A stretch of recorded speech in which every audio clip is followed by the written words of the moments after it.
নমস্কার বন্ধুরা, স্বাদে গন্ধে ভরপুরে সবাইকে স্বাগত। বর্ষাকাল মানেই বাজার ভর্তি মাছের ডিম, আর এই সময় মাছের ডিম খেতে বেশ ভালোই লাগে। তাই আজকে তৈরি করব মাছের ডিমের চচ্চড়ি। আজকের রেসিপিটি ভালো লেগে থাকলে শেয়ার করবেন, আর আমার চ্যানেলে নতুন হয়ে থাকলে চ্যানেলটিকে সাবস্ক্রাইব করতে ভুলবেন না। চলুন রেসিপিটা শুরু করা যাক। এখানে কিছু সবজি নিয়ে নিয়েছি ঝিঙে, খোসা ছাড়িয়ে কেটে নিয়েছি ছোট ছোট টুকরো করে। আর নিয়েছি বেগুন, ছোট বেগুন নিয়েছি আমি এখানে লম্বা লম্বা একটু টুকরো করে কেটে নিয়েছি, কারণ বেগুনটা একটু তাড়াতাড়ি তরকারিতে নরম হয়ে যায়। নিয়েছি পটল, খোসা ছাড়িয়ে কেটে। আর নিয়েছি কিছু কাঁকরোল, ছোট ছোট টুকরো করে কেটে। আলু নিয়েছি ডুমো ডুমো করে কেটে একটা।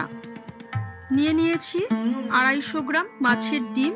আমি এখানে কাতলা মাছের ডিম নিয়েছি। ডিমটাকে ভালো করে পরিষ্কার করে ধুয়ে জল ঝরিয়ে নিয়ে এসেছি। ডিম যখন ধোবেন তখন কিন্তু খুব ভালো করে পরিষ্কার করে ধুতে হবে, কারণ ডিমের মধ্যে বালি থাকে। ডিমের মধ্যে এবার দিয়ে দিচ্ছি স্বাদ মতো লবণ আর অল্প পরিমাণে হলুদ। লবণ আর হলুদ দিয়ে ডিমটাকে মেখে মিনিট 5 রেখে দেব। আমি এখানে 1 আটি কলমি শাক নিয়েছি। শাকটাকে ভালো করে বেছে পরিষ্কার করে ধুয়ে নিয়ে আসছি। এবার একটু দেখিয়ে দিচ্ছি কিভাবে আমি শাকটাকে হাত দিয়ে টুকরো করে কেটে নিচ্ছি। মানে ডাঁটিগুলোকে আমি আলাদা করে নিচ্ছি, আর পাতা আমি সব ব্যবহার করব না। এখান থেকে অল্প একটু পাতা হাত দিয়ে কেটে নিচ্ছি, সেটা আমি তরকারিটার মধ্যে দেব। আপনারা চাইলে শাকটা পুরোটাই ব্যবহার করতে পারেন রান্নাটাতে। আমি এখানে খুব বেশি পাতা ব্যবহার করছি না, কলমি শাকের ডাঁটাটাই আমি এখানে বেশি ব্যবহার করব। কলমি শাকের ডাঁটাগুলো হাত দিয়ে টুকরো করে কেটে নিয়েছি। আপনারা এটা বটি দিয়েও করে নিতে পারেন। কড়াইয়ের মধ্যে দিয়ে দিচ্ছি বড় চামচের 3 চামচ সর্ষের তেল। তেলটাকে গরম করে নিয়ে ডিমগুলো প্রথমে ভেজে নেব। তেলটা গরম হয়ে গিয়েছে, এবার আস্তে করে ডিমটা এর মধ্যে ছেড়ে দিচ্ছি। যেহেতু ডিমগুলো একটু ফাটতে থাকে তেলের মধ্যে দিলে, তাই আমি একটা ঢাকা লাগিয়ে দিচ্ছি। ঢাকাটা সরিয়ে নিয়ে দেখে নিচ্ছি ডিমটার একটা পিঠ ভাজা হয়ে গিয়েছে। এবার উল্টে দেব। ডিমটা ভাজা হয়ে গিয়েছে, এবার খুন্তির সাহায্যে ডিমগুলোকে একটু ভেঙে দিচ্ছি। আপনারা চাইলে ডিমগুলো ভাজার আগেও হাত দিয়ে ছিঁড়ে দিতে পারেন। আমি ডিমটাকে ভেজে নিয়ে তারপর খুন্তি দিয়ে কেটে দিচ্ছি। যার যেরকম সুবিধা হবে সে সেই রকম ভাবে করবেন কাজটা। ডিমগুলো ভাজা হয়ে গিয়েছে, এইভাবে আমি সব ডিমগুলো ভেজে নেব। সব ডিমগুলো ভাজা হয়ে গিয়েছে, ওই কড়াইয়ের মধ্যে দিয়ে দিচ্ছি আরো বেশ খানিকটা সর্ষের তেল। আমি রান্নাটা পুরো সর্ষের তেলেই করব। তেল গরম হয়ে গিয়েছে, এবার ফোড়নের জন্য দিয়ে দিলাম ছোট চামচের 1 চামচ কালো জিরে আর একটা শুকনো লঙ্কা হাফ করে। ফোড়নটাকে কয়েক সেকেন্ড ভালো করে একটু তেলের মধ্যে ভেজে নেব। ফোড়নটাকে তেলের মধ্যে কয়েক সেকেন্ড ভাজার পর দিয়ে দিচ্ছি টুকরো করে কেটে রাখা আলু। আলুগুলোকে তেলের মধ্যে মিনিট খানেক আগে ভেজে নেব, কারণ এখানে আলুটা সেদ্ধ হতে একটু বেশি সময় লাগবে, তাই আলুটাকে আমি মিনিট খানেক আগে দিয়েছি। এবার দিয়ে দিচ্ছি কেটে রাখা কাঁকরোল আর পটল। সবকিছু একসঙ্গে ভালো করে মিনিট 2 সময় ধরে ভেজে নেব। দিয়ে দিচ্ছি স্বাদ মতো লবণ।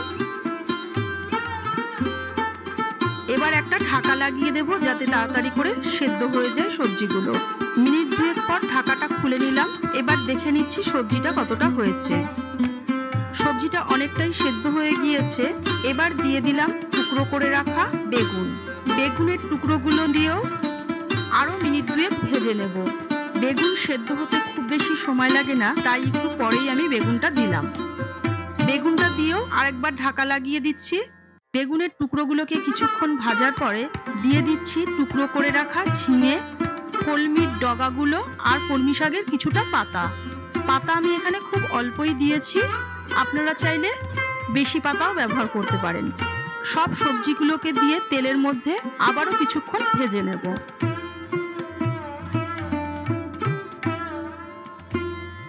ভাজতে ভাজতে সব সবজিগুলো নরম হয়ে যাওয়ার পর দিয়ে দিচ্ছি 1 চামচ হলুদ গুঁড়ো, আর দিচ্ছি হাফ চামচ লাল লঙ্কার গুঁড়ো, হাফ চামচ ধনে গুঁড়ো। গুঁড়ো মশলাগুলোকে দিয়ে সবজিগুলোকে আরো মিনিট 2 আমি কষিয়ে নেব।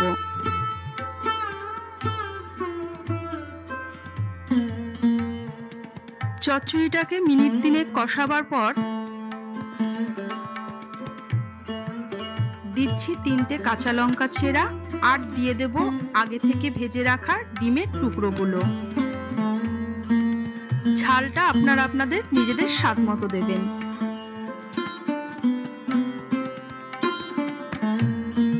ভেজে রাখা ডিমগুলো দেওয়ার পর কিছুক্ষণ চচ্চড়িটাকে রান্না করে নিয়েছি। এবার দিয়ে দিচ্ছি স্বাদ মতো চিনি। চিনিটা আপনারা অপছন্দ করলে নাও দিতে পারেন, তবে চিনিটা দিলে একটা স্বাদের ব্যালেন্স হবে। চিনিটাকে দেওয়ার পরে চচ্চড়িটাকে কিছুক্ষণ একটু নাড়াচাড়া করে নেব কড়ার মধ্যে। চচ্চড়িটা রান্না করার জন্য আমি কিন্তু এখানে কোনো জল ব্যবহার করিনি, কারণ এখানে ঝিঙে দিয়েছি, ঝিঙে থেকে অনেকটাই জল বেরিয়েছে, সেই জলেই রান্নাটা হয়ে গিয়েছে। আর রান্নাটা করার সময় আমি গ্যাসের ফ্লেমটাকে একদম মিডিয়াম টু লোতে রেখেছিলাম। আস্তে আস্তে চচ্চড়ি রান্না করলে মিডিয়াম ফ্লেমে খুব সুন্দরভাবে চচ্চড়িটা রান্না হয়ে যায়। নামাবার আগে দিয়ে দিলাম 1 মুঠো ধনেপাতা কুচি। ধনেপাতা কুচিটাকে দিয়ে চচ্চড়িটার সঙ্গে ভালোভাবে মিশিয়ে দিচ্ছি। এবার গ্যাসের ফ্লেমটা অফ করে নিয়ে চচ্চড়িটাকে নামিয়ে নেব। সার্ভ করে দিচ্ছি আজকের তৈরি করা আমার গরমের সবজি দিয়ে মাছের ডিমের চচ্চড়ি। ভাতের সঙ্গে খেতে ভীষণই ভালো লাগে। আপনারা একবার এইভাবে বাড়িতে বানিয়ে দেখুন, আপনাদের নিশ্চয়ই ভালো লাগবে। আবার ফিরে আসবো নতুন কোনো রেসিপি নিয়ে।